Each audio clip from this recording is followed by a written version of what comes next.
नमस्कार दोस्तों, मैं अर्जुन आपका स्वागत करता हूँ स्टे बाय अर्जुन के यूट्यूब चैनल में। तो दोस्तों आज की हमारी क्लास है भारत का भौतिक प्रदेश के बारे में। जो है दोस्तों आज की हमारी तीसरी क्लास है। तो दोस्तों वीडियो को अंत तक जरूर देखना ताकि सभी क्वेश्चन जो है आपको आसानी से याद हो जाएं। साथ ही दोस्तों अगर आप हमारे चैनल पर पहली बार आएँ तो हमारे चैनल को भी सब्सक्राइब कर लीजिएगा, साथ ही बेल आइकन को प्रेस कर लीजिएगा ताकि हमारे आने वाले वीडियो का नोटिफिकेशन जो है आप तक पहुंचता रहे। चलिए दोस्तों वीडियो को स्टार्ट करते हैं। तो आज की क्लास में हम जानेंगे भारत का भौतिक प्रदेश के बारे में। तो दोस्तों यदि हम बात करते हैं कल की क्लास का, हम 2 मिनट रिवीजन करेंगे ताकि आप सभी को कल की चीज़ें भी याद हो जाएं। तो कल की क्लास में हमने जाना था ट्रांस हिमालय जो है 4 श्रेणियों से मिलकर बना है। काराकोरम श्रेणी, लद्दाख श्रेणी, जास्कर श्रेणी और कैलाश श्रेणी। और इसके नीचे कौन कौन सा हिमालय पड़ता है? हिमालय पर्वत, जो कि 3 श्रेणियों से मिलकर बना है। कौन कौन सी श्रेणियों से मिलकर बना है दोस्तों? महान हिमालय, मध्य हिमालय और शिवालिक हिमालय। तो जिसमें से हम काराकोरम श्रेणी के बारे में पढ़ चुके थे और साथ ही दोस्तों लद्दाख श्रेणी के बारे में पढ़ रहे थे। काराकोरम श्रेणी की यदि बात की जाए तो ट्रांस हिमालय की सबसे उत्तर में स्थित श्रेणी है। काराकोरम श्रेणी को जो है उच्च एशिया की रीढ़ कहा जाता है। और साथ ही काराकोरम श्रेणी जो है इसका पुराना नाम है किशनगिरी, कई बार पूछा गया है। और साथ ही काराकोरम श्रेणी जो है इसकी सबसे ऊंची चोटी कौन सी है? तो हम बात करेंगे कौन सी है? गॉडविन ऑस्टिन, जिसको हम केटू भी कहते हैं। और इसकी ऊंचाई थी 8611 मीटर। तो ये आपको याद रखना है। कहाँ पर थे? पीओके में। और इसके बाद काराकोरम के दक्षिण में कौन सी श्रेणी पड़ती है? लद्दाख श्रेणी। लद्दाख श्रेणी की यदि बात की जाए सबसे तीव्र ढाल वाली चोटी जो है राकापोसी, लद्दाख श्रेणी की सबसे ऊंची चोटी है। तो ये आपको याद रखना है। और ये जो है काराकोरम श्रेणी के दक्षिण में स्थित है। तो इन सभी के बारे में हमने चर्चा की थी। तो यहाँ पे आज की हमारी क्लास है भारत का भौतिक प्रदेश और आज की हमारी हो जाती है तीसरी क्लास। तो दोस्तों यहाँ पे हम बात कर रहे हैं, ये है ट्रांस हिमालय। और दोस्तों यहाँ पर जो है ये है कैलाश रेंज। तो ये 4 श्रेणियों से मिलकर बना है। तो ये कौन सी है यहाँ पे? कैलाश रेंज। और ये कहाँ पे पड़ती है? तिब्बत में पड़ती है।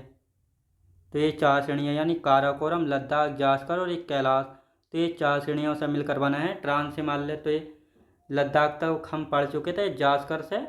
और कैलाश रेंज के बारे में आज की क्लास में जानेंगे और साथ ही फिर हिमालय को जो हम स्टार्ट करेंगे। तो यहाँ पे हम बात कर रहे हैं लद्दाख श्रेणी को हम पढ़ रहे थे। लद्दाख की यदि बात की जाए तो 31 अक्टूबर 2019 में जो है केंद्र शासित प्रदेश बना था। तो ये आपको याद रखना है। यानी जम्मू कश्मीर और लद्दाख को जो है केंद्र शासित प्रदेश कब बनाया गया था? 31 अक्टूबर 2019 को बनाया गया था। साथ ही जो लद्दाख की राजधानी है लेह, ये जो है सिंधु नदी के किस तट पर बसा हुआ है? सिंधु नदी के दाएं तट पर स्थित है। तो ये भी आपको याद रखना है। यानी इस प्रकार यहाँ से जो है इस प्रकार ये श्रेणी जो है बहती है। तो ये आपको याद रखना, सिंधु नदी बहती है। अभी मैं आगे दिखाऊंगा मैप बनाकर। तो लेह किस नदी के दाएं तट पर स्थित है? सिंधु नदी के दाएं तट पर स्थित है। अब दोस्तों लद्दाख श्रेणी हमारी हो चुकी है कंप्लीट। कुछ हमने कल जाना था, आज की क्लास में जान लिया। अब आते हैं जास्कर श्रेणी, ये वाली श्रेणी। तो जास्कर श्रेणी की हम बात करेंगे, लद्दाख रेंज के दक्षिण में स्थित है। तो लद्दाख जो है जास्कर के ऊपर है। तो ये आपको याद रखना है। और लद्दाख के दक्षिण में कौन सी श्रेणी पड़ती है? जास्कर श्रेणी पड़ती है। तो ये आपको याद रखना है। अब यहाँ पे हम बात करेंगे लद्दाख और जास्कर श्रेणियों के बीच सिंधु नदी बहती है। तो सिंधु नदी जो है किन 2 श्रेणियों के बीच बहती है? तो ये आपको पता होना चाहिए, लद्दाख और जास्कर श्रेणियों के बीच से होकर बहती है। तो दोस्तों यहाँ पे हमने ये भारत का मैप बनाया हुआ है। तो ये ऊपर वाली जो है ये सबसे ऊपर काराकोरम, इसके नीचे लद्दाख श्रेणी, फिर ये जास्कर। तो ये आपको याद रखना है। और ये है तिब्बत। यहाँ तिब्बत की मानसरोवर झील से जो है सिंधु नदी का उद्गम होता है। और ये भारत में जो है दमचोक नामक स्थान से जो है प्रवेश करती है। ये लद्दाख श्रेणी को काटते हुए जो है चिल्लास नामक स्थान से बाहर निकल जाती है और अरब सागर में अपना जल गिराती है। तो ये आपको याद रखना है। किन 2 श्रेणियों के बीच से बहती है? तो ये ऊपर वाली लद्दाख और ये जास्कर। तो ये आपको पता लग गया होगा। सिंधु नदी लद्दाख और जास्कर श्रेणियों के बीच से बहती है।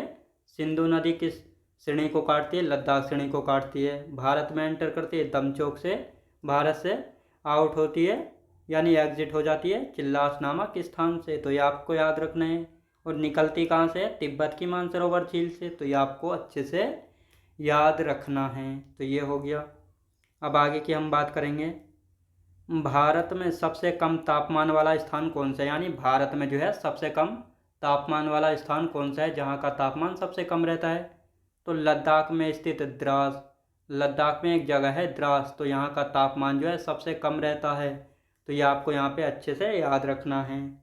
तो ये हमारी जो है जांच की श्रेणी हो गई कंप्लीट। अब यहाँ पे हम बात करेंगे कैलाश रेंज की, और ये कैलाश रेंज किसका भाग है, ये भी ट्रांस हिमालय के ही भाग है। तो ये आपको याद रखना है कैलाश रेंज। तो कैलाश रेंज या कैलाश पर्वत को जो है भगवान शिव का निवास स्थान माना जाता है। कैलाश रेंज को भगवान शिव का निवास स्थान माना जाता है। कैलाश रेंज साथ ही तिब्बत में स्थित है, और यहाँ से सिंधु सतलुज ब्रह्मपुत्र नदियों का उद्गम यानी ओरिजिन होता है। तो ये आपको याद रखना है, यानी जो कैलाश रेंज है यहाँ से जो है सिंधु सतलुज व ब्रह्मपुत्र नदियों का उद्गम होता है, मतलब यहाँ से नदियाँ निकलती हैं। तो ये आपको याद रखना है। जैसे चेमायुंगडुंग ग्लेशियर है, और साथ ही कौन सा दोस्तों, मानसरोवर झील है। तो ये सभी कहाँ पे, कैलाश पर्वत में ही पड़ते हैं। तो इसलिए इन तीनों नदियों का उद्गम किसको माना जाता है, कैलाश पर्वत या कैलाश रेंज को जो है माना जाता है। तो ये आपको याद रखना है। अब श्रेणियों का क्रम, यानी जितनी भी श्रेणियाँ इनका सीक्वेंस क्या है। सबसे ऊपर पड़ती है काराकोरम, फिर लद्दाख, जास्कर, पीर पंजाल और धौलाधर, और इधर है ये कैलाश रेंज। तो ये आपको याद रखना है। तो ये जो है श्रेणियों का जो है क्रम यानी सीक्वेंस है। सबसे ऊपर है काराकोरम, फिर लद्दाख, जास्कर, पीर पंजाल और धौलाधर। तो ये आपको याद रखना है। साथ ही काराकोरम, लद्दाख, ये तीनों कहाँ पे हैं, पीओके में। पीर पंजाल कहाँ पे, जम्मू कश्मीर में। धौलाधर कहाँ पर पड़ती है, हिमाचल प्रदेश में। कैलाश रेंज कहाँ पे, तिब्बत चीन में पड़ती है। तो ये आपको अच्छे से यहाँ पे याद रखना है। तो ये सीक्वेंस भी आपको अच्छे से यहाँ पे याद हो गया होगा। अब यहाँ पे हम बात करेंगे भारत में हिमालय पर्वत का विस्तार। भारत में हिमालय पर्वत का विस्तार और कौन कौन सी श्रेणियों से मिलकर बना है, तो इसके बारे में हम जानेंगे। तो यहाँ पे आप सब लोग हेडिंग डालेंगे भारत में हिमालय का विस्तार। भारत में हिमालय के विस्तार की यदि बात करेंगे तो इसका सबसे पहले आकार यानी शेप, जो हिमालय पर्वत है भारत में, इसका आकार या शेप कैसा है, चाप या धनुष आकार का। कैसा, धनुष आकार का। और साथ ही महान हिमालय के सबसे उत्तर में कौन सी श्रेणी है, महान हिमालय की सबसे उत्तरी श्रेणी है महान हिमालय, जो है हिमालय पर्वत की सबसे उत्तरी श्रेणी है। फिर मध्य में मध्य हिमालय, और दक्षिण में है शिवालिक हिमालय। जो महान हिमालय है ये हिमालय की सबसे पहले बनी हुई श्रेणी है, तो इसलिए हिमालय पर्वत की सबसे प्राचीनतम श्रेणी हो जाती है। फिर हिमालय पर्वत की जो महान श्रेणी है, इसके बाद कौन सी श्रेणी बनी थी, मध्य हिमालय, जिसको हम लघु हिमालय, हिमाचल हिमालय भी कहते हैं। और इसके बाद बनी थी कौन सी, शिवालिक हिमालय, जिसको हम बाह्य हिमालय कहते हैं। ये जो है हिमालय पर्वत की सबसे नवीनतम यानी सबसे नई श्रेणी है, क्योंकि ये सबसे बाद में बनी है। ये भी पता होना चाहिए आपको। हिमालय की उत्तरी श्रेणी कौन सी है, महान हिमालय। हिमालय की दक्षिणी श्रेणी कौन सी है, तो ये आपको पता होना चाहिए, शिवालिक हिमालय, आप सभी को पता है। और हिमालय जो है 3 श्रेणियों से मिलकर बना है, महान, मध्य और शिवालिक। यहाँ पे आपको ये अच्छे से पता लग गया होगा। अब आते हैं हिमालय पर्वत। दोस्तों हिमालय पर्वत जो है भारत की उत्तरी सीमा पर स्थित है। हिमालय पर्वत कहाँ पे स्थित है, भारत की उत्तरी सीमा पर स्थित है, और पश्चिम से पूर्व दिशा में फैला हुआ है। इसका विस्तार यानी एक्सटेंशन की यदि बात की जाए तो 10 राज्यों से यानी 10 से अधिक राज्यों में जो है हिमालय पर्वत का विस्तार है। और ये विस्तार जो है 5 लाख वर्ग किलोमीटर क्षेत्रफल में फैला हुआ है। यानी दोस्तों भारत का जो कुल क्षेत्रफल है 32,87,263 वर्ग किलोमीटर है। अब इनमें से जो है जो हिमालय पर्वत है इसने कितना क्षेत्र घेरा हुआ है, तो 5 लाख वर्ग किलोमीटर क्षेत्रफल में ये फैला हुआ है। तो ये आपको अच्छे से यहाँ पे याद रखना है।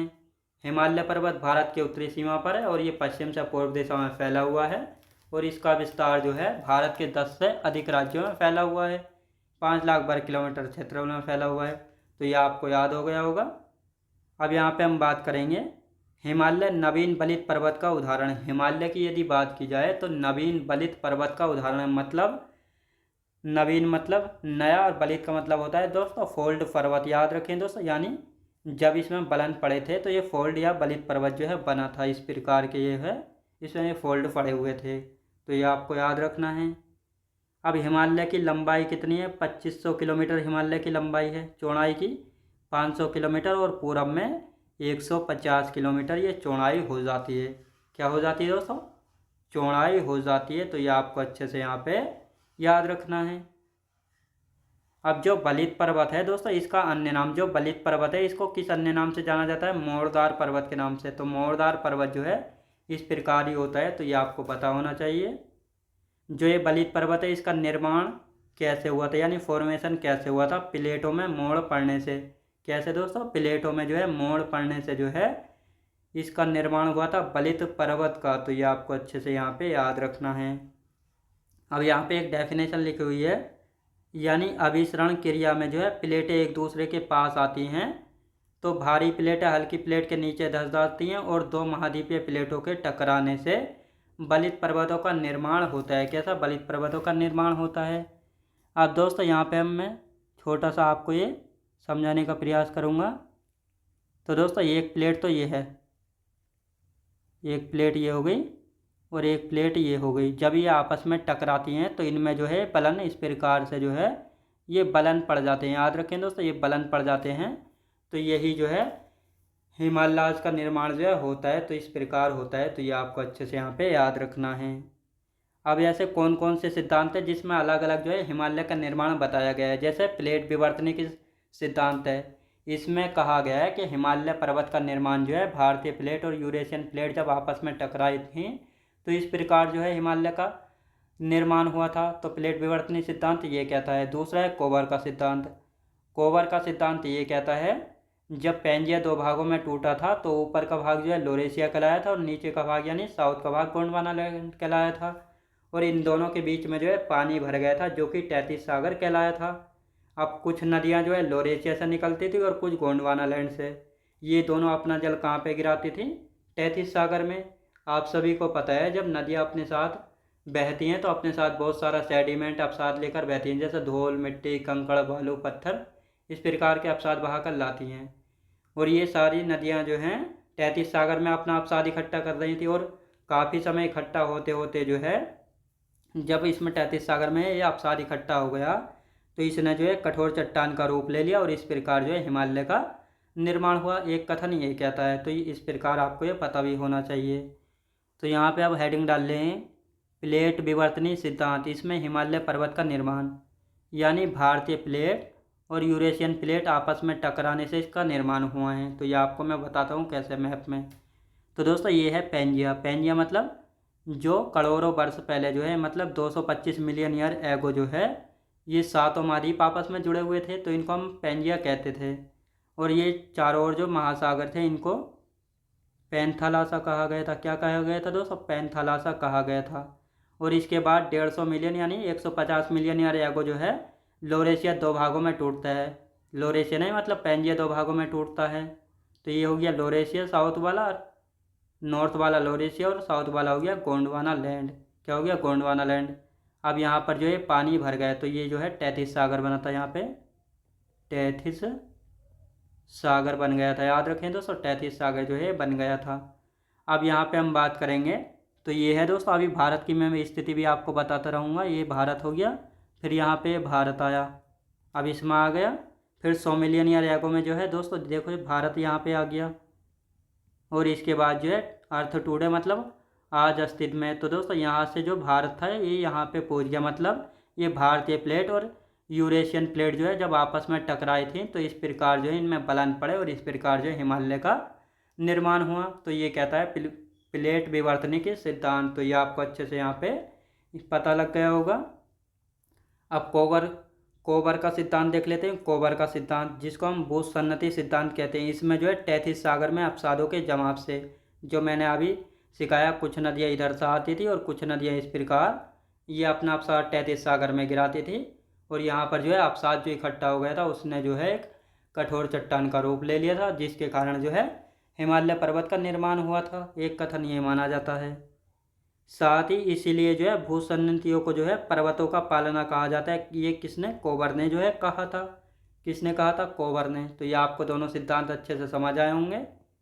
अब यहाँ पे हम बात करेंगे नवीन बलित पर्वत का उदाहरण, यानी कुछ नवीन बलित पर्वत के उदाहरण कौन कौन से। जैसे हिमालय को नवीन बलित पर्वत कहा जाता है, फोल्ड माउंटेन कहा जाता है, फिर आल्पस है, एंडीज पर्वत, रॉकी पर्वत और एटलस पर्वत।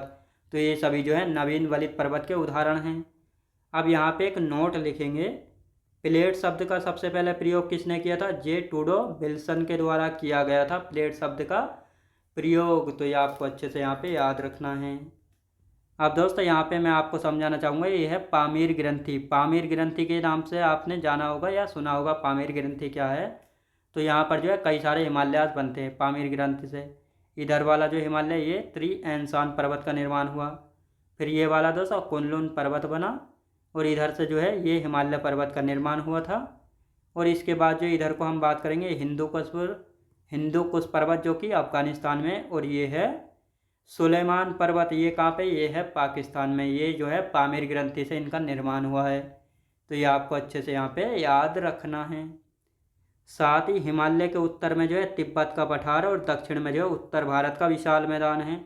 यानी जो ये हिमालय पर्वत है ये तो हो गया दोस्तों, ये दक्षिण है।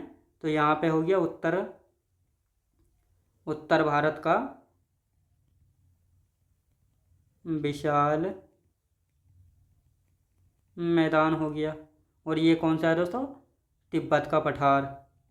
तो ये आपको पता लग गया होगा। यानी जो हिमालय पर्वत है इसके नॉर्थ में तिब्बत का पठार है और दक्षिण में क्या है? दक्षिण में उत्तर भारत का विशाल मैदान है। तो ये आपको पता लग गया होगा यहाँ पे। अब यहाँ पे हम बात करेंगे किसके बारे में? महान हिमालय, बृहद हिमालय, सर्वोच्च हिमालय। तो अब सबसे पहले हम हिमालय की पहली श्रेणी की बात करने वाले हैं जिसका नाम है महान हिमालय। तो इसके अलग अलग नाम है, जैसे बृहद हिमालय, महान हिमालय, सर्वोच्च हिमालय और ग्रेटर हिमालय। साथ ही इसका आदर्श नेम है हिमाद्री। कई बार पूछा गया है हिमाद्री किसका नाम है? हिमालय पर्वत की जो पहली श्रेणी महान हिमालय इसका नाम है। और यह है जो है हिमालय का सबसे ऊंचा भाग है, क्योंकि जब हिमालय पर्वत का निर्माण हुआ था तो इसकी पहली श्रेणी कौन सी बनी थी? महान हिमालय। तो ये जो है इसका सबसे ऊंचा भाग है और यहीं पर जो है विश्व की सबसे ऊंची चोटियाँ पाई जाती हैं। यह हिमालय की सबसे प्राचीनतम श्रेणी है, मतलब सबसे पहले श्रेणी बनी थी तीनों में, तो इसलिए सबसे प्राचीनतम श्रेणी हो जाती है। तो ये आपको याद रखना है। अब इससे आगे का जो बचा हुआ है उसको हम कल की क्लास में कंटिन्यू करेंगे। तो ये सब कुछ जो है आपको बहुत अच्छे से समझ आया होगा। तो कमेंट बॉक्स में जरूर बताइएगा आपको वीडियो क्वालिटी कंटेंट वगैरह कैसी लगी। साथ ही अगर आप हमारे चैनल पर पहली बार आएँ तो हमारे चैनल को भी सब्सक्राइब कर लीजिएगा। साथ ही बेल आइकन को प्रेस कर लीजिएगा ताकि हमारे आने वाले वीडियो का नोटिफिकेशन जो है आप तक पहुंचता रहे। चलिए दोस्तों, अब मिलते हैं नेक्स्ट वीडियोज़ में।